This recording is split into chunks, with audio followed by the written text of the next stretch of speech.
kembali lagi di channel ini. Kali ini aku akan bahas satu saham yang di-request oleh penonton, yaitu saham TAPG.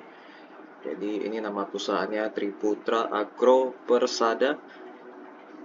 Ini mereka bergerak di bidang minyak kelapa sawit ya. Perkebunan minyak kelapa sawit. Ini websitenya kalian bisa lihat sendiri di tapstripagri.com. Kalian bisa lihat profilnya mereka, manajemennya, dan lain-lainnya ya.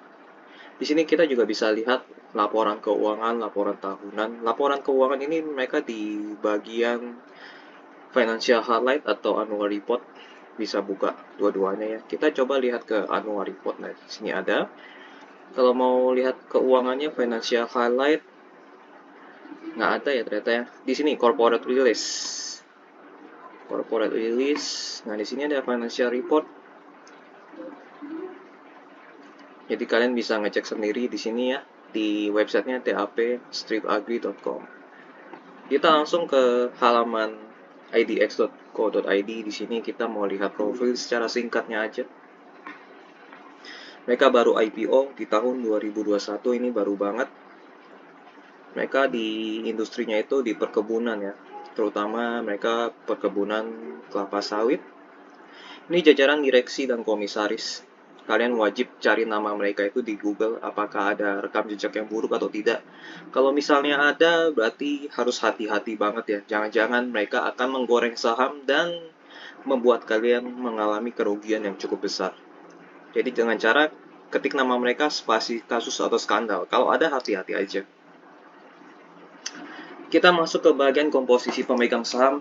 Idealnya harus ada satu pengendali dan masyarakat itu kurang lebih 30%. Kita lihat ada satu pengendali kah? Tidak ada ya.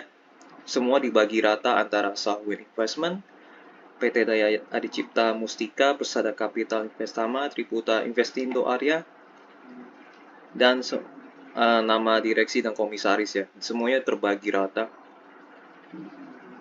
Jadi tidak ada pengendali, tapi siapa tahu dari 3 perusahaan ini ya, Daya Adicipta Mustika, Persada Capital Investama, Triputa Investindo, ini pemiliknya satu orang. Jadi kalian harus cari tahu. Bagi kalian yang ingin investasi secara serius, kalian cari tahu ini PT-nya, pengendalinya siapa, apakah orangnya sama atau berbeda. Kalau misalnya sama, itu masih oke.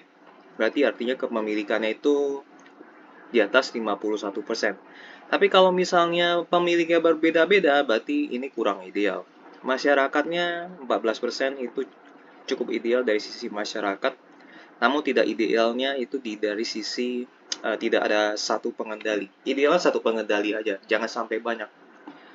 Ini kurang ideal. Jadi untuk jangka panjangnya ini kurang menarik karena tidak ada satu pengendali. Kalau kalian mau investasi jangka panjang, di bagian komposisi pemegang sahamnya harus ada satu pihak yang mengendalikan, hanya satu pihak saja, jangan dua. Tapi ini terpecah belah ya, PT-nya nih terpecah belah, ya udah jadi kurang menarik lah ya untuk jangka panjang. Gitu. Oke. Kita masuk ke prospektus ya. Ini prospektus ini kita harus wajib lihat jika kalau kita mau beli saham yang IPO ya. Jadi kita mau lihat rencana penggunaan dana hasil IPO-nya itu untuk apa. Jadi mereka 84% digunakan untuk peningkatan penyertaan modal pada perusahaan anak, yaitu AMP. Alasannya, kenapa ke anak setorannya? Ke AMP pada perusahaan anak yaitu SKM mengalami peningkatan modal untuk belanja modal dan belanja modal kerja sehubungan dengan pembangunan pabrik SKM yang berlokasi di Kalimantan Tengah. Jadi 80% itu digunakan untuk bangun pabrik ya. Pembangunan pabrik tersebut sekitar 88 miliar, sedangkan untuk modal kerja SKM sekitar 47 miliar. Oke, jadi 88 miliar untuk bangun pabrik. Sisanya 15% dipakai untuk modal kerja ya, berupa pembelian pupuk. Oke, ini penggunaan dana yang oke banget ya, menurutku bagus. Karena dipakai untuk mereka ekspansi lebih tepatnya. Bangun pabrik itu salah satu ekspansi yang bisa meningkatkan omset. Jadi kegunaannya bagus. Oke lah ya, udah cukup penggunaannya oke.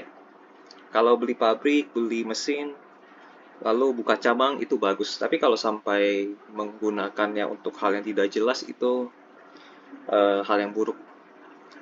Kita masuk ke laporan keuangan ya. Sebentar. Laporan keuangan, kita lihat ke bagian aset. Ini semua angka di sini itu dikali 1 juta rupiah, jadi total aset lancar ini 3,6 triliun. Paling besar itu mereka ada di sisi cash ya. Cash itu mereka 1,9 triliun, persediaannya 1 triliun. Kita lihat persediaannya ini isinya apa aja. Karena sisanya kecil angkanya. Dua yang terbesar hanya uang cash dan persediaan. Jadi kita lihat di nomor 8 itu persediaannya apa aja. Apakah siap dijual atau semuanya barang baku lah ya. Nah, dia ini persediaan di atas. Oke, barang jadi. Barang jadinya hanya 327 miliar. Sementara bahan pembantunya itu lebih banyak 761 miliar. Jadi yang siap jadi cash itu, yang benar-benar cash itu 327 miliar ya dari 1T ini. Jadi ketahuan yang siap jadi uang cash, yang siap jadi uang cash 300 miliaran ditambah 1,9 berarti 2,2 T ya. Kita akan bandingkan dengan liabilitas jangka pendek atau utang jangka pendek. Apakah bisa menutup? Jadi dari 2,2 T ini, apakah bisa menutup utang jangka pendek mereka? Bisa ya. Total utang jangka pendek mereka atau liabilitas itu 2 T, bisa ketutup oleh uang cash mereka dan barang yang siap dijual. Jadi nilainya kita hitung-hitung kurang lebih 2,2 T, jadi dikurangi ini jadi masih sisa uang cash sekitar 200 miliar. Jadi untuk jangka pendek ini mereka aman. Jangka panjang masih ada utang lagi ya. Utang bank jangka panjang 1,7 T. Jadi kalau uang cashnya udah habis, jangka panjangnya masih ada utang 1,7 T. Jadi harus hati-hati di bagian sini ya, 1,7 T-nya. Tapi kita akan lihat jangka panjangnya, maksudnya dari laba bersih, apakah bisa menutup utang jangka panjang. Laba mereka terakhir di 3 triliun. Harusnya bisa ya, dari 3 triliun ini. Kalau bisa jangan digunakan untuk bagi dividen, langsung bayar utang aja. Sebaiknya begitu ya, sebaiknya. Tapi kalau pengendali perusahaan yang ngaco, ini kan uang cash masuk ya. Uang cash masuk sebelumnya itu 3 triliun. Lalu di 2023 kalau misalnya uang cash masuk 3 triliun lagi, langsung pakai aja buat bayar utang gitu. Disimpan jadi cash, bayar utang lah, lunasin utangnya yang sebesar jangka panjangnya 1,7 T. Itu aja sih paling. Overall ya, utang jangka pendeknya aman. Utang jangka panjang harus diperhatikan, hati-hati. Semoga uang cashnya jangan digunakan dengan sia-sia, jangan bagi dividen dulu. Sebaiknya lunasi dulu utang yang besar ini. Lalu kita bandingkan utang jangka total utang ya, total liabilitas dibandingkan dengan ekuitas. Idealnya ekuitas itu harus lebih besar dibanding liabilitas. Jadi lebih besar ya ekuitasnya. Ekuitasnya itu ada 10 triliun, sementara itu liabilitasnya ada hanya 4 triliun. Jadi lebih besar 6 triliun. Jadi ini oke banget. Jadi kenapa ekuitas itu harus lebih besar daripada liabilitas? Ini kan modal kan, modal utang.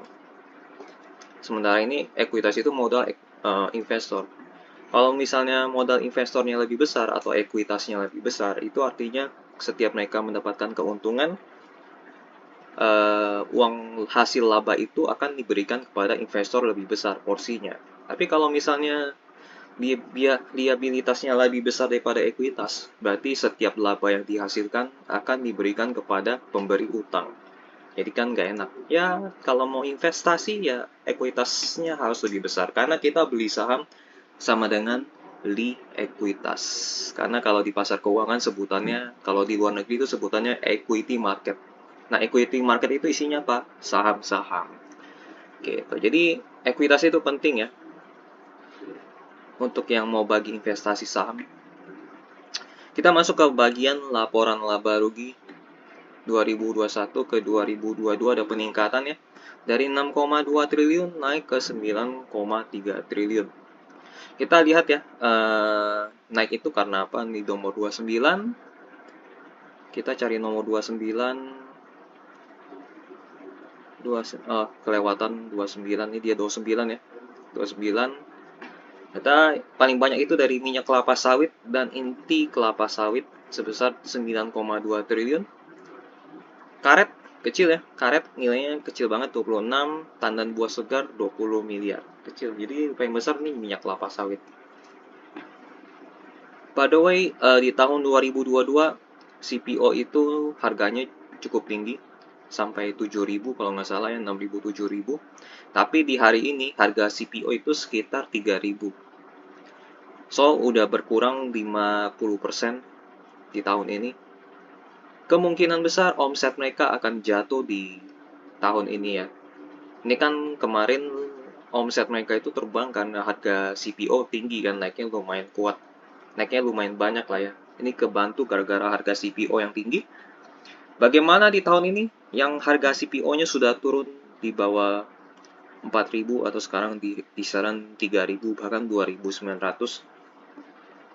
Kemarin tahun 2022 kan 7.000 kan, sekarang turun 2023 itu turun ke harga CPO-nya itu di 3.000-an lah ya, 2.900 sampai 3.000-an. Nah, apakah ini akan turun?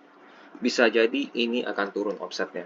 Jadi so hati-hati buat teman-teman yang pegang saham TAPG ini, karena mereka hanya jualan CPO. Beda cerita kalau kalian beli SIMP ya. SIMP itu pendapatan terbesarnya dari minyak goreng. 70% sampai 80% itu dari minyak goreng, margarin, dan lain-lain. Sisanya jualan CPO. Tapi kalau ini kan ceritanya mereka 100% jual CPO. Jadi kalau harga CPO turun, ini udah pasti juga ikutan turun. Nanti tinggal tunggu aja laporan keuangan kuartal 1-nya mereka benar gak turun atau tidak. Kalau misalnya nggak turun, berarti mereka naikin volume penjualan. Jadi cara mensiasati harga turunnya naikin volume penjualan. Tapi kan volume harus naik 2 kali lipat.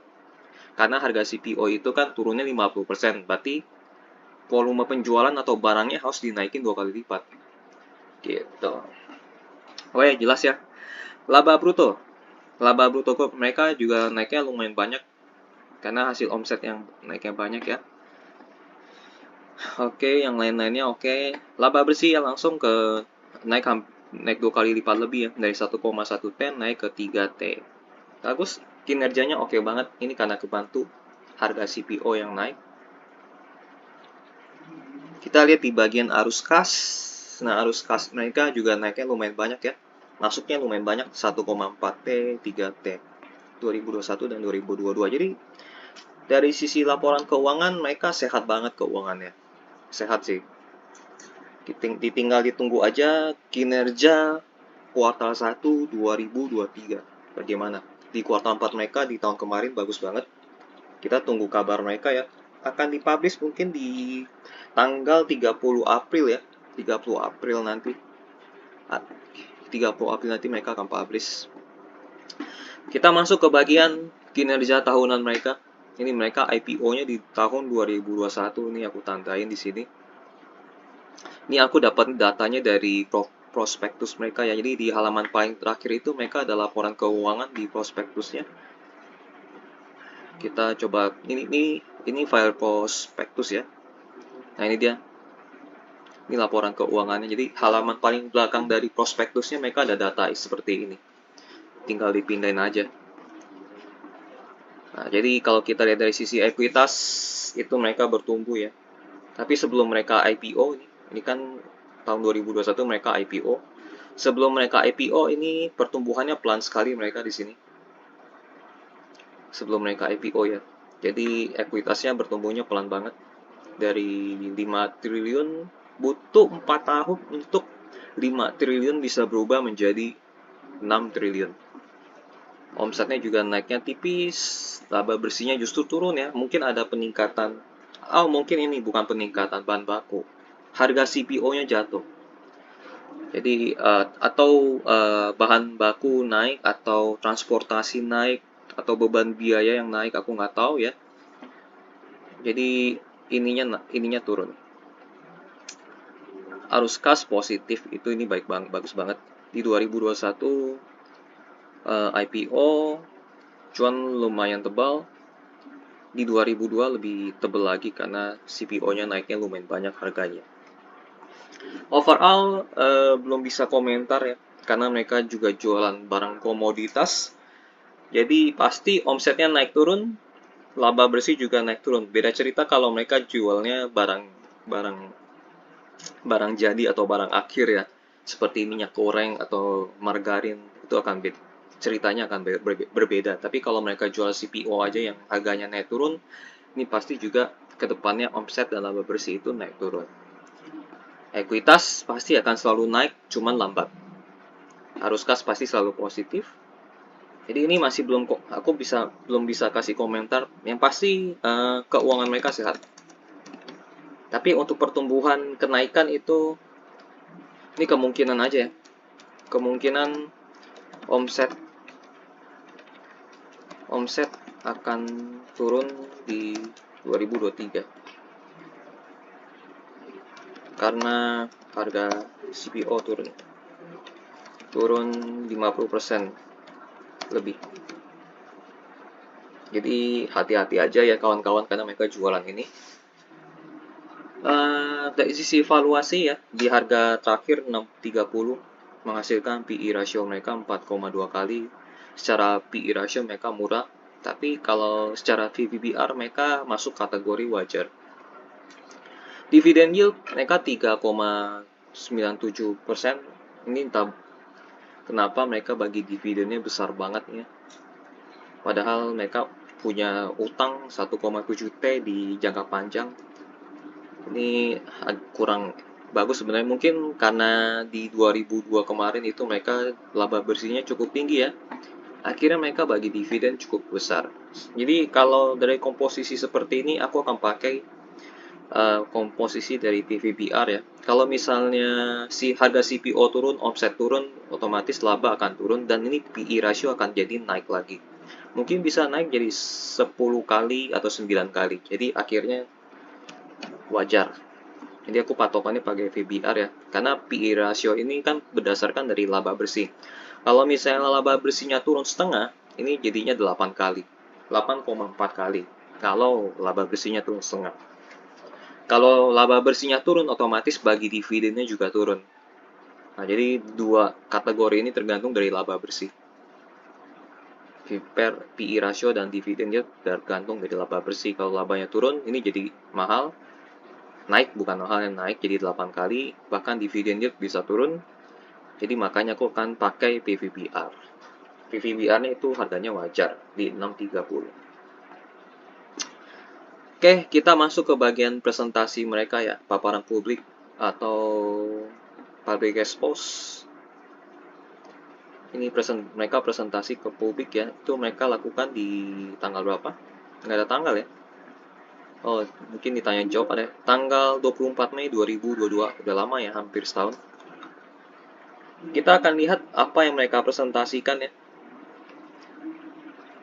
Oke, Q3 2019 ada efek kekeringan. Jadi kalau jualan kebun itu bukan jualan kebun ya, jualan kelapa sawit, bisnis perkebunan lebih tepatnya. Bisnis perkebunan itu ya, apalagi kalau barang yang komoditas ini pasti naik turun ini kinerja mereka. Dampak kekeringan lah segala macam, harga CPO turun. Nah, jadi ini yang menjadi lumayan banyak tantangan bagi perusahaan perkebunan. Oke, premature-nya itu lebih banyak, mereka 78%. Yang tua itu hanya 8%. Yang pasti produksi kelapa sawit yang paling banyak mereka pegang lumayan banyak, 78% lah ya. Itu oke banget.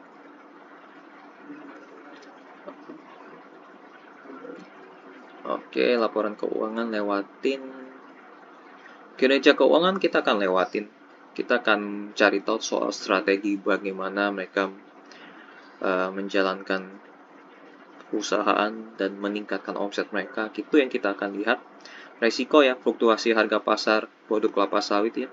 Harga CPO itu naik turun. Fluktuasi harga CPO. Nah, ini mereka nggak bisa menghindari ya fluktuasinya. Jadi siapa tahu ini di 2023 ini mereka bisa turun omsetnya. Jadi be careful. Kalau ininya turun, ininya naik, siap-siap harga saham akan jatuh. Siap-siap aja. Resiko iklim dan cuaca ini juga. Resiko COVID kita lewatin aja. Resiko serangan hama itu mereka ada solusinya. Misalnya dari pupuk atau obat-obatan ya. Risiko keamanan, tindak pencurian, dan pihak-pihak berkurang tanggung jawab. Risiko perubahan teknologi, lewatin aja. Upaya peningkatan kinerja di 2022, 1 unit PKS di Kalimantan Timur. Jadi mereka ada pabrik baru mungkin kali ya lebih tepatnya ya. Pabrik PKO dengan biogas 1 unit konversi air. Terima kasih, itu aja presentasi mereka. Tapi yang ini aku nggak tahu nih, ini maksudnya baru atau mereka hanya menunjukkan bahwa mereka ada fasilitas ini. Kita langsung masuk ke tanya jawab ya. Karena di sini mungkin kalau mereka presentasi secara live, mungkin mereka akan jelaskan secara detail. Ini kan file presentasi mereka, jadi kurang lengkap. Kita langsung masuk ke bagian tanya jawab ya setelah mereka presentasi. Maksudnya manajemen presentasi. Jadi ada sesi tanya jawab antara masyarakat dan media menanyakan beberapa pertanyaan kepada pihak manajemen.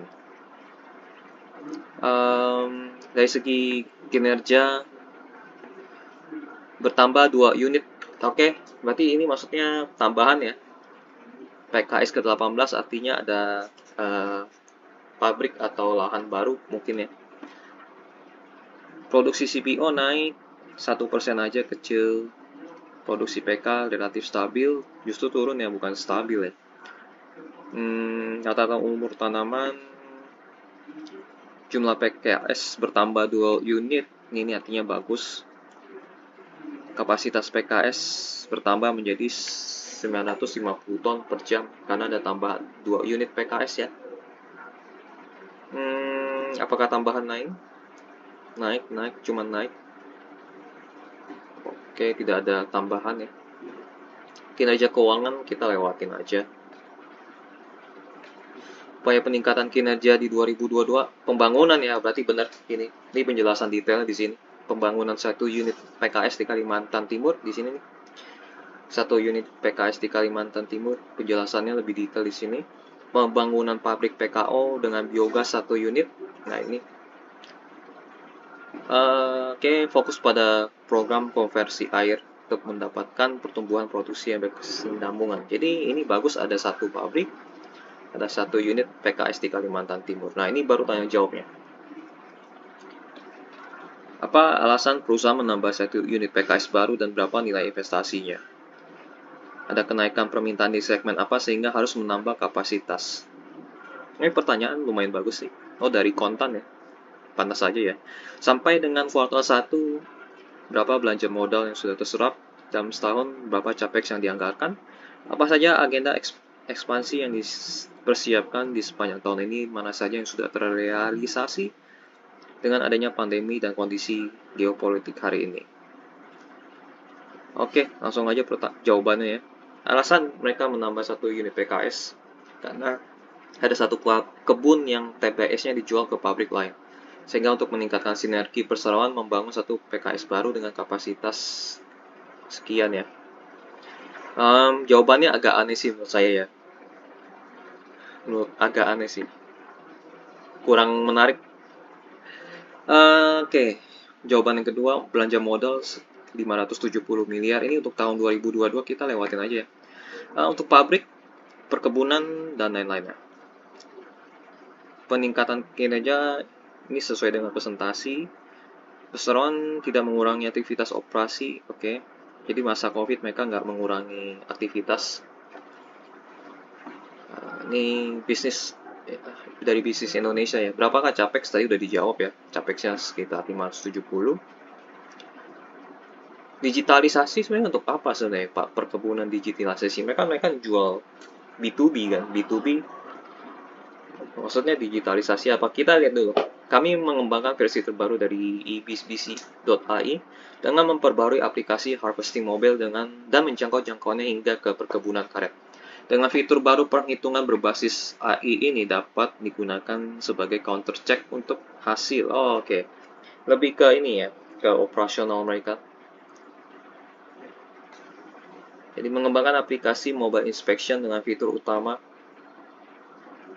Aplikasi ini dapat membantu tim infrastruktur untuk melaporkan kondisi ya, lebih ke operasional mereka, bukan ke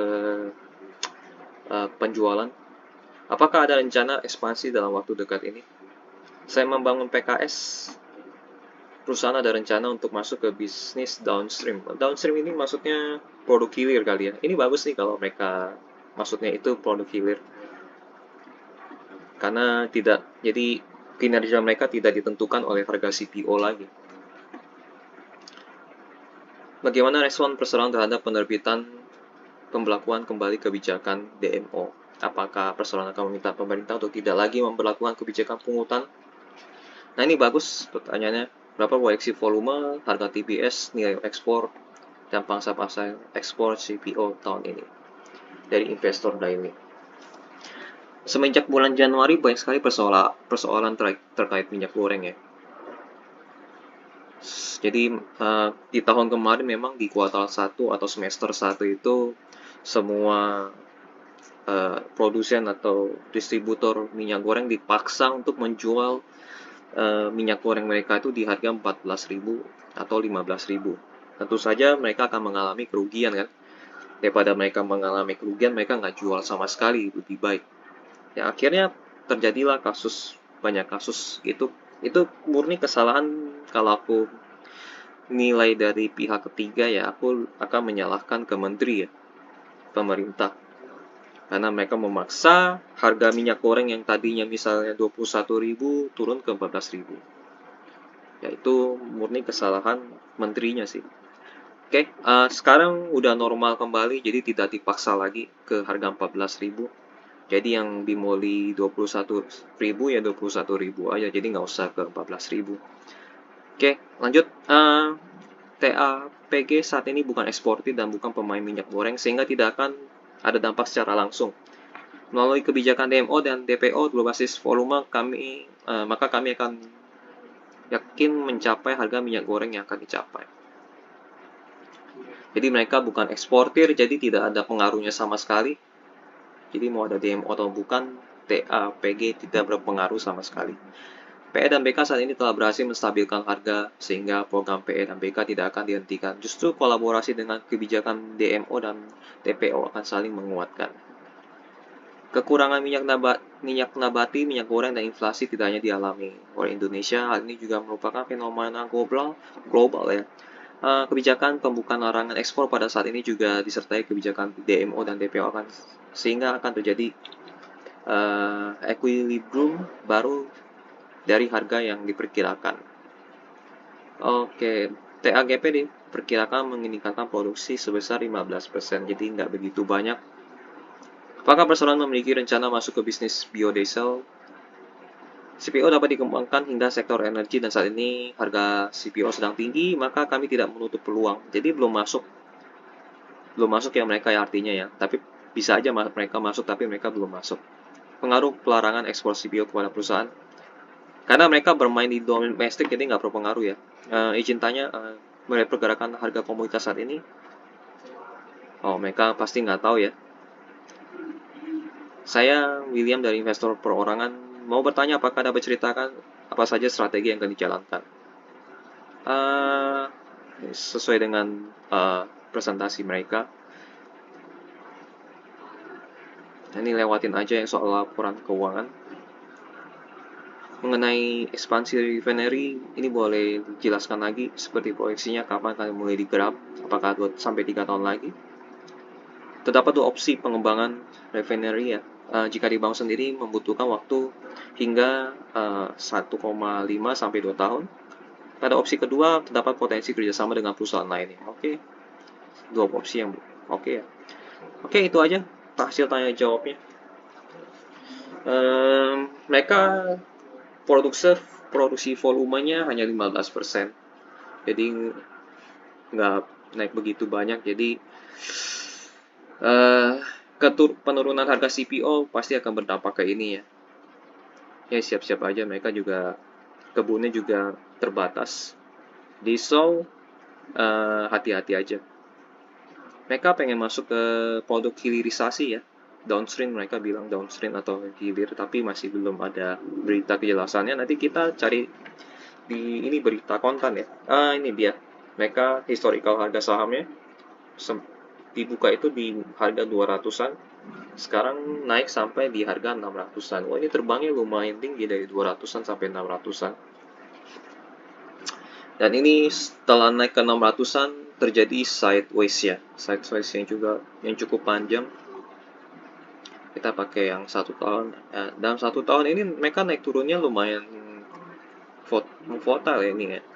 Paling rendah itu di harga 600, paling tinggi itu di harga 700. Bisa turun lagi kah? Tentu saja bisa. Kalau ini omsetnya turun, laba bersihnya turun, ini sudah pasti mereka akan tembus di bawah 500. Kalau omsetnya turun dan laba bersihnya turun. Karena valuasi mereka itu di angka wajar. PVBR itu di 1,25 dan ini PE rasio mereka akan naik lagi, jadi mungkin 8 kali kalau misalnya laba bersih mereka itu masuk ke 1 triliun. Turun ke 1 triliun. Udah pasti ini turun sih. Oke, ini dividen mereka rajin bagi ya. Di 2021 2%, 3%. Ini sayang banget. Mereka simpen untuk bayar utang agar keuangan mereka lebih sehat lagi. Ini berita tentang TAPG ya. Kejar produksi 1 juta ton. Apakah ada berita mengenai hilirisasi? Karena itu yang bisa mendongkrak kinerja mereka sebenarnya kalau hilirisasi. Nggak ada ya. Tidak ada sama sekali. Oke, nanti kalian baca sendiri beritanya di kontan.co.id, ketik aja kode sahamnya, langsung muncul berita mengenai TAPG. Kita masuk ke sesi kesimpulan. Prospeknya bagaimana? Omset tergantung harga pasar CPO. Kalau harga CPO turun, omset pasti turun. CPO di 2022 harga 7 ribuan ya. Di awal 2023 sudah turun ke 2.900 sampai 3 ribuan. Nah, berarti kalian sudah bisa inilah ya, menilai kira-kira apa yang akan terjadi. So, secara prospek kurang menarik. Untuk prospek jangka panjangnya kalau begitu terus ya kurang menarik. Mereka naik turun terus. Kalau mereka tergantung dari harga pasar ya kurang menarik lah. Karena mereka tergantung ini. Secara keuangan mereka sehat ya. Sehat. Tapi harus hati dengan utang jangka panjang.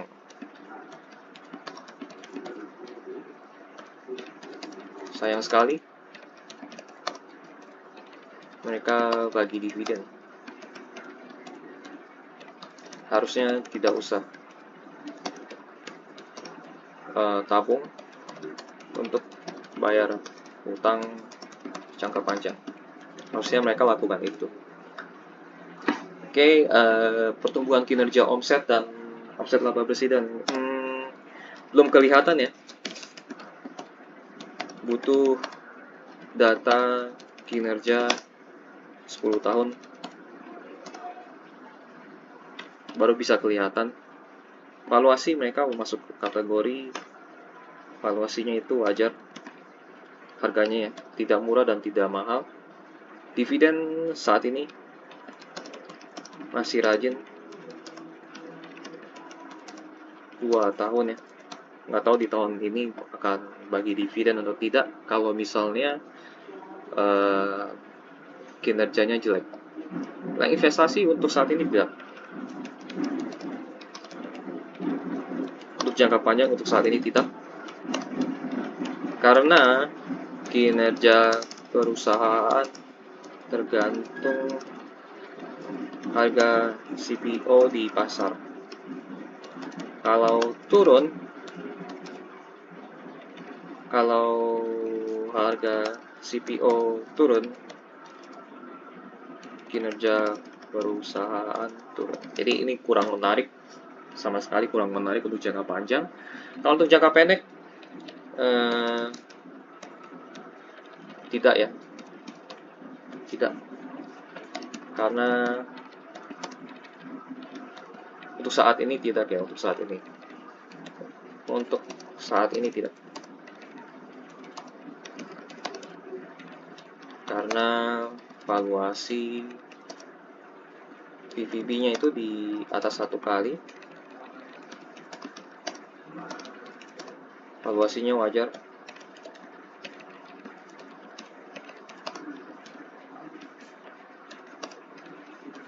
Kinerja omset dan laba turun, otomatis akan membuat harga saham turun.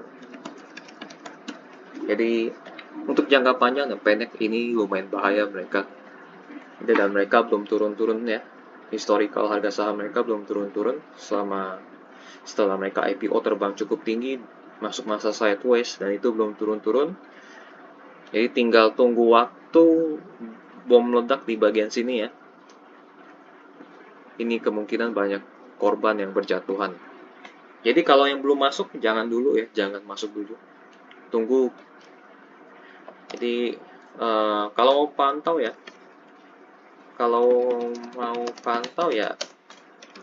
tunggu laporan keuangan kuartal 1 di publish. Jadi hati-hati aja ya. Kalau misalnya tiba-tiba ada keajaiban ya, omset mereka naik, tapi kayaknya nggak mungkin banget. Kemungkinan besar udah pasti turun. Jadi lihat aja nanti di kuartal 1 2023 ya. Mereka akan publish di akhir bulan ini atau bulan April ya, tanggal 30. Coba kita tunggu lihat bagaimana kinerja mereka. Kalau misalnya positif ya kalian boleh masuk untuk jangka pendek.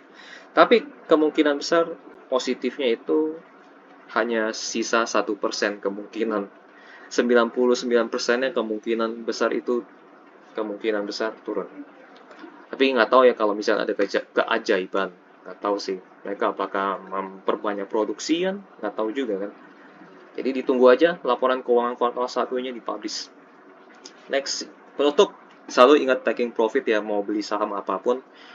Jadi kadang satu saham itu belum tentu akan naik selamanya, pasti ada di satu titik tertentu akan turun. Jadi kalian tentukan target untuk jangka panjang berapa persen, jangka pendek berapa persen. Sudah mencapai target, taking profit. Jangan dibiarin, taking profit aja. Sebelum taking profit tentu saja kalian harus tentukan target. Jangka pendek mau berapa persen, jangka panjang mau berapa persen. Itu aja sih. Oke, untuk analisa TA PG itu cukup ya untuk hari ini.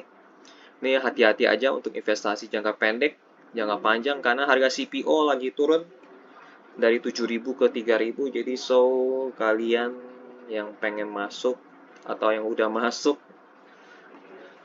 ya itulah hati-hati lah ya. Itu aja sih, hati-hati aja. Kalau untuk aku sih tidak ya. Untuk aku tidak, mau jangka panjang mau jangka pendek, meskipun dividen yield mereka 3%, aku lebih peduli dengan harga saham. Kalau misalnya aku beli di 600 tiba-tiba drop ke 300, aku nggak pilih dividen ya gitu. Paling gitu aja sih. Oke, itu aja. Kalau misalnya ada kesalahan atau kekurangan informasi, bisa kalian tulis di kolom komentar, mau tambahin atau mau koreksi ya. Silakan bebas. Jadi kalau mau request saham lainnya juga boleh tulis di kolom komentar. Oke, sampai jumpa di video analisa lainnya. Bye-bye.